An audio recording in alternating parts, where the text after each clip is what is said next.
এক ভয়ঙ্কর গর্জন, ঠিক আজকের মতোই একটা সাধারণ সকালের মাঝখানে আচমকা শোনা যাবে মহাবিশ্বের সেই শেষ চিৎকার।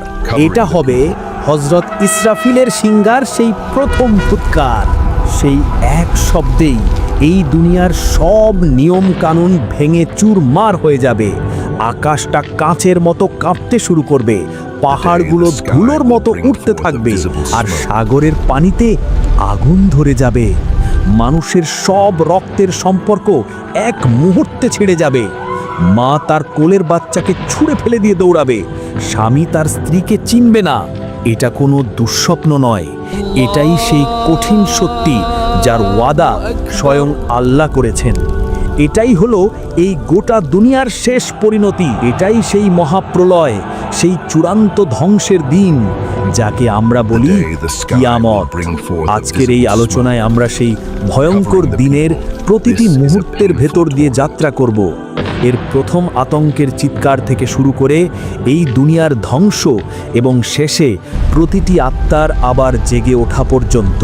তাই আসুন আমরা আমাদের মনকে সেই শেষ দিনের জন্য তৈরি করি। একবার ভেবে দেখুন, সেই সকালটা হয়তো অন্য 10টা সকালের মতোই খুব সাধারণভাবেই শুরু হবে। মানুষজন তাদের প্রতিদিনের কাজে ব্যস্ত থাকবে। কেউ হয়তো বাজারে জিনিসপত্র কেনাবেচা করছে, কেউ মাঠে ফসল বুনছে, কেউ হয়তো নিজের সন্তানের সাথে খেলা করছে, আবার কেউ বড় বড় অট্টালিকা তৈরির পরিকল্পনা করছে। কেউই জানতে পারবে না যে এটাই তাদের জীবনের শেষ সকাল। তাদের হাতে আর কোনো সময় বাকি নেই। ঠিক সেই মুহূর্তে কোনো রকম পূর্ব ঘোষণা ছাড়াই আল্লাহর হুকুমে হযরত ইসরাফিল তার সিংহায় ফুৎকার দেবেন। এটি হবে প্রথম ফুৎকার, আতঙ্কের ফুৎকার। এর শব্দ এতটাই তীব্র, ভয়ঙ্কর হবে যে তা শোনার সাথে সাথে গোটা সৃষ্টি জগতের স্বাভাবিক নিয়ম ভেঙে পড়বে।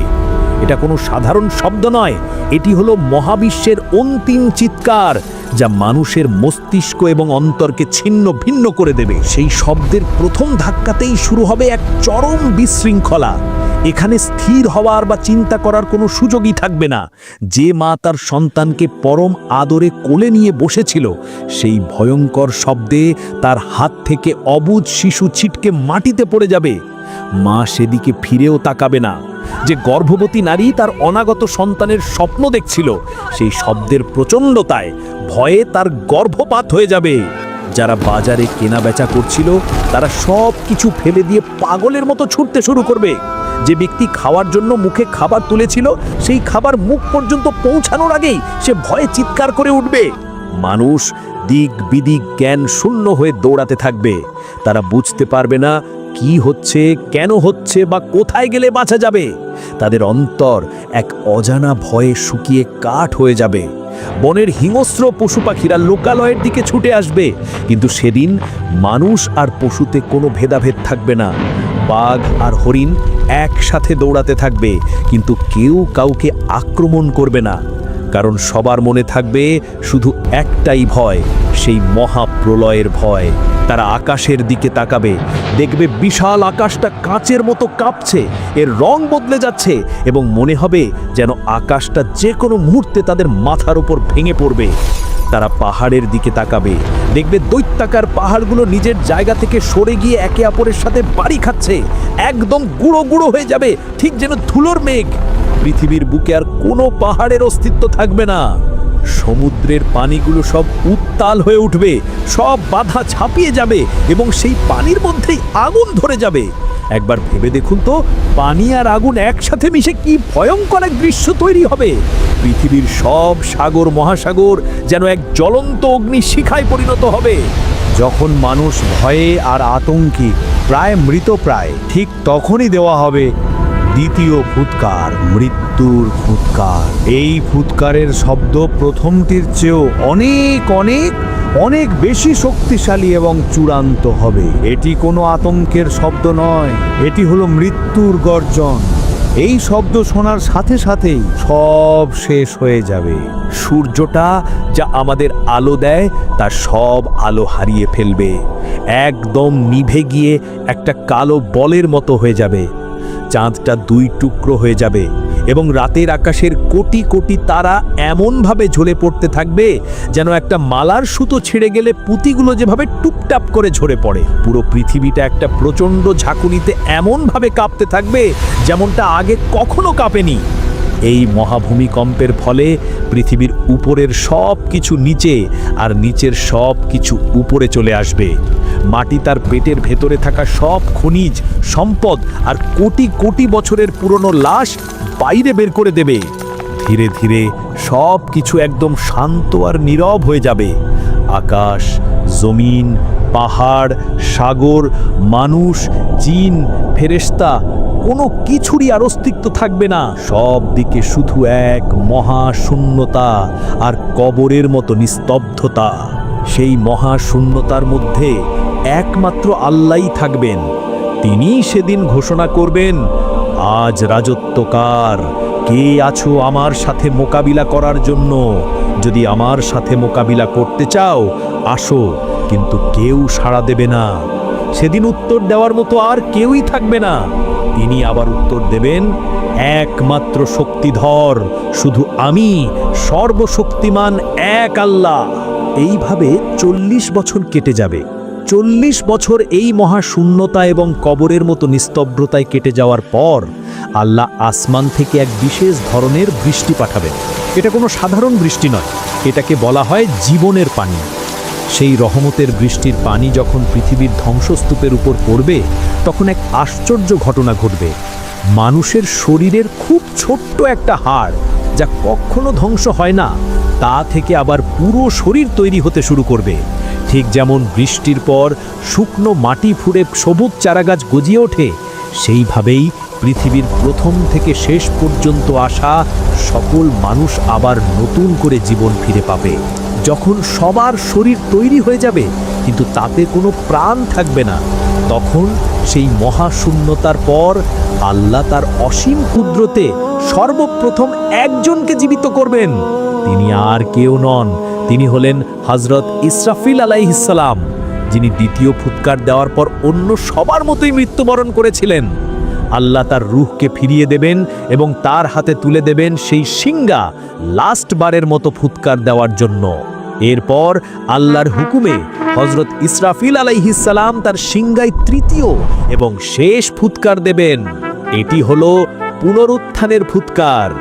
এই ফুৎকারের শব্দ মৃত্যুর মতো ভয়ঙ্কর হবে না, বরং এটি হবে এক আহ্বানের শব্দ, এক জাগরণের শব্দ।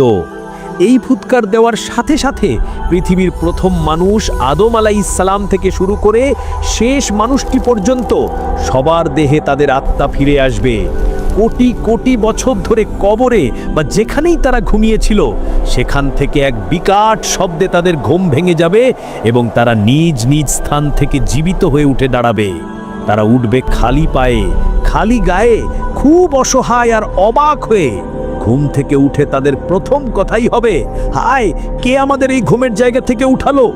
তখন ফেরেশতারা উত্তর দেবেন, এটাই তো সেই দিন যার ওয়াদা পরম করুণাময় আল্লাহ করেছিলেন, আর নবী রাজা বলেছিলেন তা সবই সত্য ছিল। কবর থেকে উঠেই মানুষ দেখবে এক অচেনা ভিন্ন এক পৃথিবী। কোনো পাহাড় নেই, কোনো সাগর নেই, কোনো গাছপালা নেই। যতদূর চোখ যায় শুধু একটা ধবধবে সাদা আর সমান মাঠ। তারা হতবম্ব হয়ে এদিক ওদিক তাকাতে থাকবে। এরপর সব মানুষ এক অজানা লক্ষ্যের দিকে দৌড়ে যেতে থাকবে। কেউ তাদের ডাকবে না, কিন্তু এক অদৃশ্য শক্তি তাদের সবাইকে একদিকে টেনে নিয়ে যাবে। ধনী গরিব, রাজা প্রজা, দুর্বল শক্তিশালী, সবাই সেদিন একই দিকে দৌড়াতে থাকবে। সেই বিশাল মাঠের নাম হাসরের ময়দান। কোটি কোটি মানুষ সেদিন সেখানে এসে জমা হবে। সবাই দাঁড়াবে একই কাতারে, একই রকম অসহায় অবস্থায়। সেদিন সূর্যটা মাথার মাত্র 1 বিঘত উপরে নেমে আসবে। সূর্যের প্রচণ্ড তাপে মানুষের মাথার মগজ টকবক করে ফুটতে থাকবে, যেমনভাবে চুলার উপরের পাত্রে পানি ফোটে। সূর্যের গরমে শরীর থেকে ঘাম ঝরতে থাকবে। কেউ তার নিজের ঘামে গোড়ালি পর্যন্ত, কেউ হাঁটু পর্যন্ত, কেউ কোমর পর্যন্ত, আর কোনো কোনো পাপী তো তার মুখ পর্যন্ত ডুবে হাবুডুবু খেতে থাকবে। তারা যেন নিজের ঘামের সমুদ্রে সাঁতার কেটে থাকবে। সেদিন পালানোর কোনো জায়গা থাকবে না, কোনো ছায়া থাকবে না, শুধু আল্লাহর অরশের ছায়া ছাড়া। সেই কঠিন দিনে কিছু ভাগ্যবান মানুষ আল্লাহর অরশের নিচে ছায়া পাবে, যেমন ন্যায়পরায়ণ শাসক এবং সেই যুবক যে তার যৌবনের পুরোটা সময় আল্লাহর ইবাদত করে কাটিয়েছে। লক্ষ লক্ষ বছর ধরে মানুষ সেই হাসরের ময়দানে অসহায়ের মতো দাঁড়িয়ে থাকবে, তাদের চূড়ান্ত হিসাবের অপেক্ষায়। ক্ষুধা, তৃষ্ণা আর আতঙ্কে তাদের প্রাণ প্রায় যায় যায় অবস্থা হবে। সেদিন মানুষ এতটাই স্বার্থপর হয়ে যাবে যে তারা একে অপরের শত্রু হয়ে যাবে। বাবা তার সন্তানকে দেখে পালিয়ে যাবে, সন্তান তার মাকে দেখে পালিয়ে যাবে, ভাই তার ভাইকে চিনবে না। প্রত্যেকে শুধু আমার কি হবে, আমার কি হবে বলে চিৎকার করতে থাকবে। এই দীর্ঘ আর অসহ্য অপেক্ষার পর মানুষ আর সহ্য না করে সুপারিশের জন্য নবীদের কাছে দৌড়ে যাবে, যেন আল্লাহ তাদের এই কষ্টকর অপেক্ষা থেকে মুক্তি দিয়ে বিচার কাজ শুরু করেন। আর এভাবেই শুরু হবে কিয়ামতের পরের অধ্যায়, চূড়ান্ত হিসাব এবং অনন্ত জীবনের ফয়সালা। এই ভিডিওটা যদি ভালো লেগে থাকে তাহলে লাইক, সাবস্ক্রাইব, কমেন্ট আর হেল্প করতে ভুলবেন না। পরের পর্বে